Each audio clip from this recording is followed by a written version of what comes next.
প্রিয় শিক্ষার্থীবৃন্দু, আজ আমরা ইংরেজি গ্রামারের গুরুত্বপূর্ণ একটা টপিক ক্লিয়ার করব, যেটি হচ্ছে আর্টিকেল। আর্টিকেল তোমাদের এসএসসি, জিএসসি, এইচএসসি, অ্যাডমিশন সহ বিসিএস পর্যন্ত তোমাদের কাজে লাগে। চলো, মাত্র 5-6টা ট্রিক্সের মাধ্যমে মাত্র 5-6টা রুল মুখস্থ করলে অধিকাংশ আর্টিকেলের রুল তোমাদের জানা হয়ে যাবে। চলো শুরু করা যাক।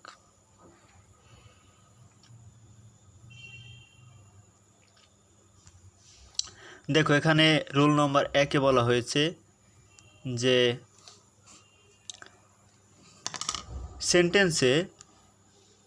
সেন্টেন্সে ব্যবহৃত কাউন্টেবল নাউনের সিঙ্গুলার নাম্বারের আগে সাধারণত আর্টিকেল বসে। আর্টিকেল কোথায় বসে? সিঙ্গুলার নাম্বার এর আগে, যদি সেটা কাউন্টেবল নাম্বার হয়। কাউন্টেবল মানে হচ্ছে গণনাযোগ্য, যেটা গণনা করা যায়। সেই নাউনের ক্ষেত্রে কি হয়? সেই নাউনের সিঙ্গুলার নাম্বারের আগে আর্টিকেল বসে। দেখো, একটা উদাহরণ আছে যে হি ইজ এ স্টুডেন্ট। ঠিক আছে, এখানে স্টুডেন্টটা হচ্ছে কি বলতো? কাউন্টেবল, মানে যেটা গণনাযোগ্য স্টুডেন্ট। আর এটা হচ্ছে সিঙ্গুলার নাম্বার। সিঙ্গুলার নাম্বারের আগে আর্টিকেল বসে। এই যে দেখো, এটা বসেছে। ঠিক আছে, এই যে এটা হচ্ছে আর্টিকেল। তারপর আর একটা উদাহরণ যদি দেওয়া যাক যে আই হ্যাভ অ্যান আমব্রেলা। দেখো, আমার একটা ছাতা আছে। এখানে আমব্রেলা হচ্ছে একটা ছাতা। ছাতা অবশ্যই তো গণনাযোগ্য, এই কারণে এর পূর্বে কি বসেছে? আর্টিকেল বসেছে। আশা করি বুঝতে পারছো যে যেটা গণনাযোগ্য, যেটা কাউন্টেবল, সেই ক্ষেত্রে আর্টিকেল বসে সিঙ্গুলার নাম্বারের পূর্বে। রুল নম্বর 1 আশা করি ক্লিয়ার। এখন আসো দ্বিতীয় নম্বর রুলে।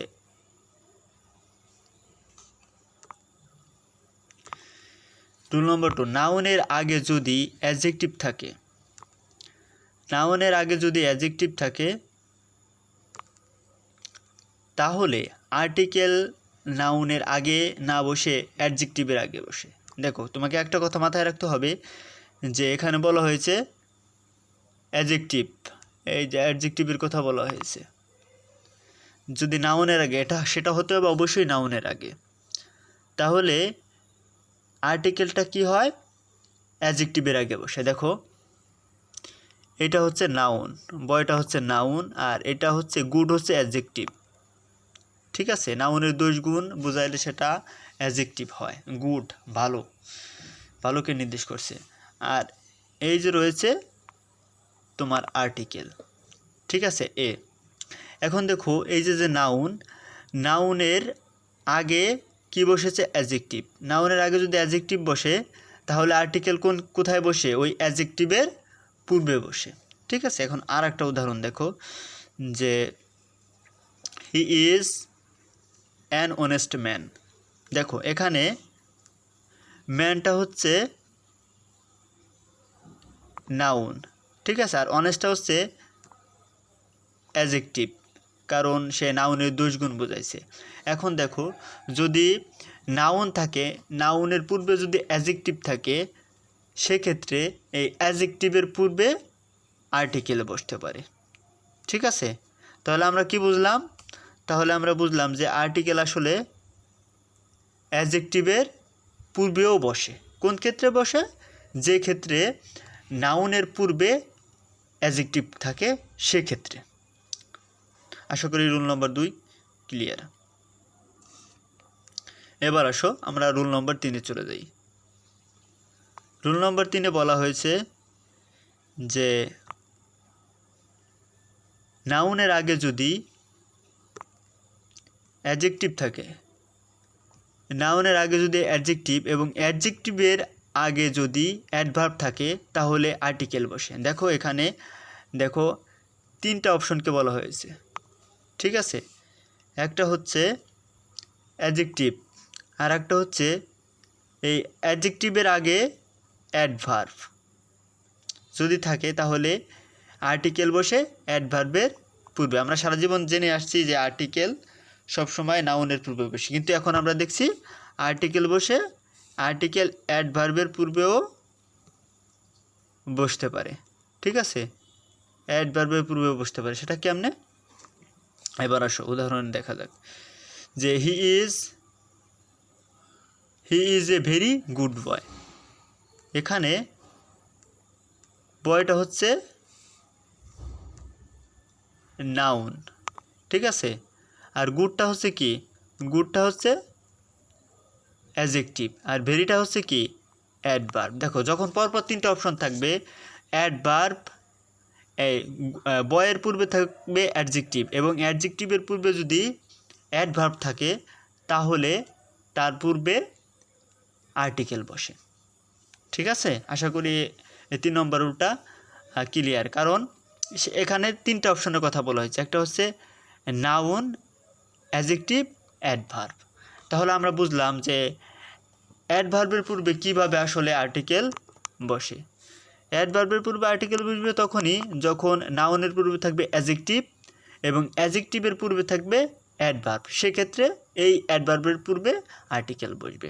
দেখো একইভাবে আমরা দ্বিতীয় এক্সাম্পলটাও দেখি, যে he is a very good girl. এখানে গার্লটা হচ্ছে নাউন, তাহলে তুমি নাউন পেয়েছো। তারপর যে গুডটা হচ্ছে কি অ্যাডজেক্টিভ, তাহলে আর ভেরিটা হচ্ছে কি অ্যাডভার্ব, যেটা ভার্বকে বিশেষায়িত করে।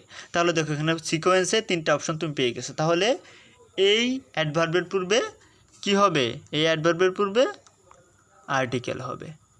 ঠিক আছে, আশা করি 3 নম্বর রুলটা ক্লিয়ার। এবার আসো রুল নম্বর 4। রুল নম্বর 4 যেটা বলা হয়েছে যে ও দ্বারা গঠিত সকল শব্দে, ও দ্বারা গঠিত সকল শব্দের আগে অ্যান বসে এবং ওয়ানযুক্ত শব্দের আগে এ বসে। এক্ষেত্রে ও এর উচ্চারণ ওয়াই এর মতো হয়। দেখো আমরা জানি যে কনসোনেন্ট এবং ভাওয়েল, কনসোনেন্টে একটা সম্পর্ক আছে, কনসোনেন্ট এবং ভাওয়েলের একটা সম্পর্ক আছে, কিন্তু ও এর ক্ষেত্রে, শুধুমাত্র ও এর ক্ষেত্রে একটা ভিন্ন নিয়ম। সেটা হচ্ছে যে ও এর উচ্চারণ যদি ওয়া হয়, ঠিক আছে, ও এর উচ্চারণ যদি ওয়া এর মতো হয়,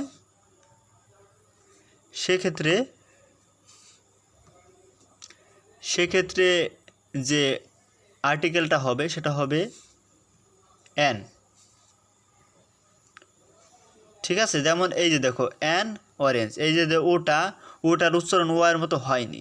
ঠিক আছে, যদি ওয়ার মতো না হয় সেক্ষেত্রে এর পূর্বে অ্যান বসবে, কিন্তু ওটার উচ্চারণ যদি ওয়ার মতো হয়, যেমন ওয়া, দেখছো এখানে ও এর উচ্চারণ ওয়াই এর মতো হয়েছে, তার পূর্বে কি বসে, তার পূর্বে বসে কোনটা, এই যে এ।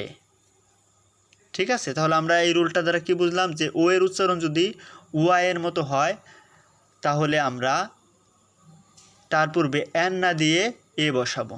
ঠিক আছে, আশা করি এই কনসেপ্টটা তোমাদের ক্লিয়ার হয়ে গেছে।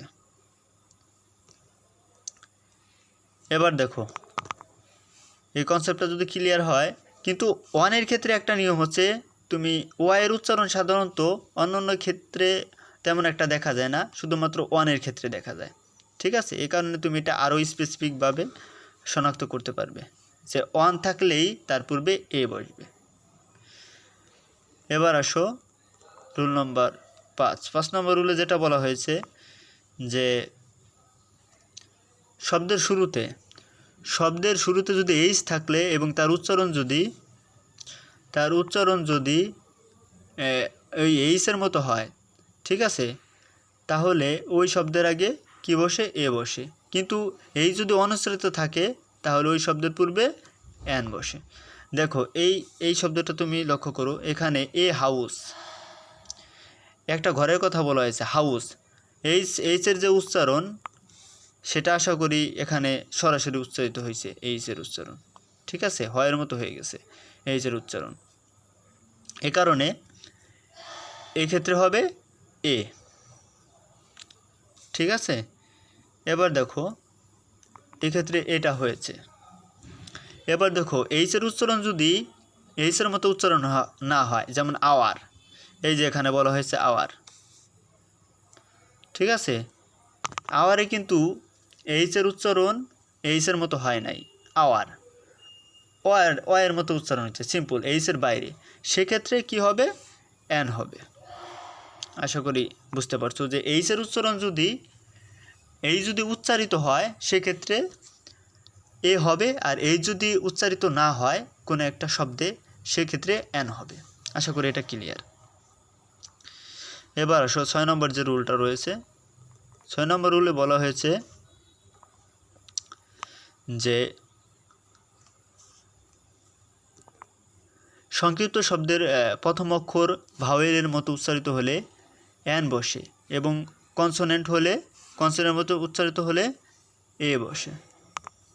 দেখো সংক্ষিপ্ত শব্দ মানে বিভিন্ন MA BA, তারপরে FCPS MBBS, এই টাইপের অনেক শব্দ তুমি তোমার লাইফে ফেস করবে, ঠিক আছে। তার একটা উদাহরণ হচ্ছে এই যে এটা MA।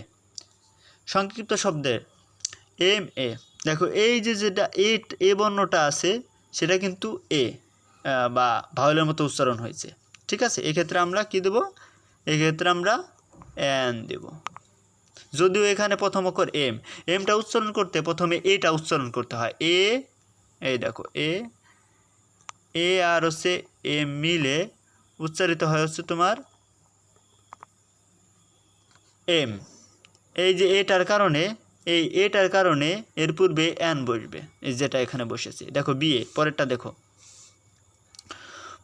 পরেরটা যদি লক্ষ্য করো যেখানে বলা হয়েছে বিয়ে, বটা যদি উচ্চারণ করো তাহলে দেখা গেছে এর সাথে কোনো ভাওয়েল উচ্চারিত হয় না, বি, ঠিক আছে।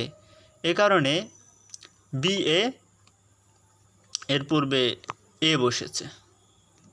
তাহলে আমরা কি বললাম, যে যদি